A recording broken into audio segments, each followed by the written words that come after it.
Ashama harka fuuni hordoftootaaf daawwattoota gammee tuubii nagaa jaalalii fi tokkummaa waaqayyoo bakka jirtan cinaa dhaqqabu. Har'as dambalii jaallaa tokko isinii qabadhee dhufeera. Gammee tuubii waliin turtii gaarii qabaadhaa.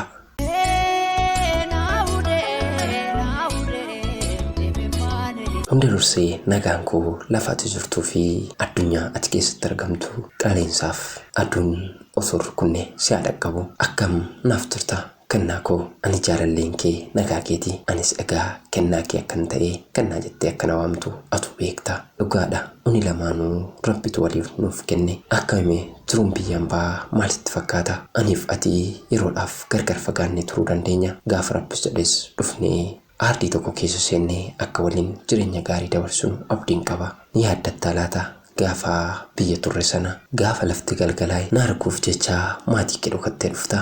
Anis si arguuf jecha dukkanaan daadheen si dubbisa. Rabbi haa galatu. Egaa hamii fi oduun namaa gargar nuuf fageessine waan hunda keessa tarree rakkoo gidiraa beelaa fi dheebuu keessa tarree har'aa waliif geenyee jirra. Galanni uumaa kootti nanqatiin keessattuu kan ani hin daganne kan gaaf tokko manarraa fagaannee osoo waliin haasa'aa jirru roobni nu qabate lafatti rooba baqa nu dhabnee roobni hedduu tokko nu tume.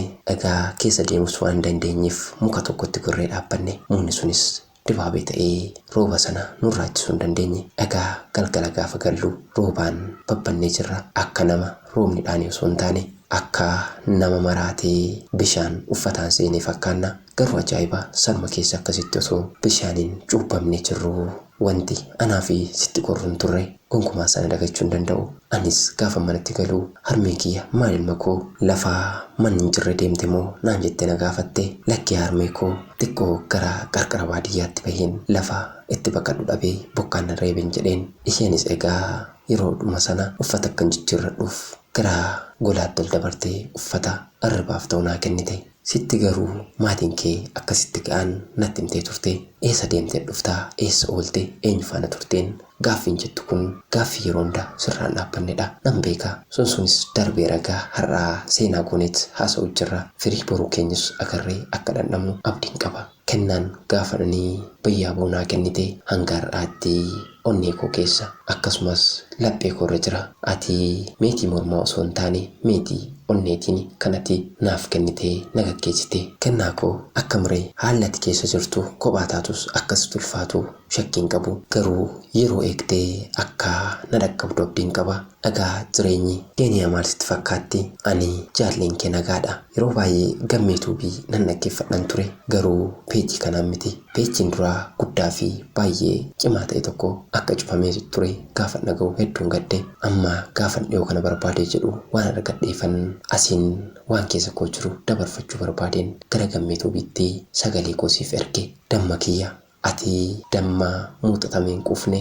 dhandhamamee hin hadhoofne yoomuu kan nama ofirraan ittifnedha. Yoomuu taanaan ani kan keetii. Anis abdii sirraan kutu atis kan koo akka taatee fi gonkuma narraa fagaachuu akka hin dandeenye onneen kees afaan kees irra deddeebiin natti himti. Galatoome egaa galanni jaalalaa afaaniin hin ibsamtus biraan ga'amtus jaalalli waan jechaan dubbatamee dhumu miti. Yoomiyyuu taanaan sin jaaladha. Si faana jiraadhee bultii gaarii dhala gaarii ilmoo gaarii sarraa godhachuun barbaada. Ijoolleen anaaf si gidduutti uumamtu ijoollee akkamii akka taatu rabbiin kun na agarsiisu. Baay'een na fikisaa jira. Keessi koo akka jabbii yookiin ilmoo sa'aa reefu dhalattuutti na gammada gaafan boruu keenya yaadu. Egaa gammachuun koos gammachuu hanga dhumaa fiixa boonsa qabu nuufaa ta'uun kadhaan ani rabbii kootiin kadhadhudha. Kennaa koo boraatiin ati boraafattee jirtu sireen ati irra ciiftu yeroo hundumaa sin quqquuqin sittin qorriin akkan ani si bira jirutti fudhadhu. Egaa waan baay'ee jechuun danda'a. Wantan jedhuuf wantin ani gochuu barbaadu gargar waan ta'eef jechan jedhee ittiin siibsu waan hin qabneef haganuma jedhee arraba koo kaadhiyamee jiru yoon hiikkadhee jaala kunaaf ibsa jedheeni. Galatoomi. Gaafa ani rakkadhee waanan ittiin bira dhabe gaafa ani beela'ee waanan nyaadhu dhabe gaafan kopheen kun irratti xuraa'ee yookiin irratti ciccitee jedhu maatii kee jalaa maallaqa fuutee naaf kennaa turte. Dhuguma ati nama jaalalaati. Nama oolmaa guddaan irraa qabu. Jiruu koo kaleessaatiif jijjiiramni koo har'aa hundeen koo borii hundeen koo kaleessaa yoomiyyuu taanaan siidha waaqa gaditti jechuu kooti. Uffannin ani uffadhullee yoo sitti hin bareenne uffata sana akka naaf jijjiirtu na taasistaa gabaafaa na fuutee baatee osoo nama naffarree osoo naman sodaanne lafaa magaalaa nuti irraa argamnurraa gara magaalaa biraa deemnee uffata koonaa jijjiirta uffata qofa miti paantiif jaapponiin osoo nafiin natti bittee na jiraachisaa turte sirratti jijjiirrama tokkoyyuu hin agarre qabeenyaaf miti kan na jaalatte namummaaf na jaalatte anis namummaatittiin na jaalatte sana gatee irraanfadhee dagadhee si bira darbuu hin danda'u kanaaf ati kennaa caalu.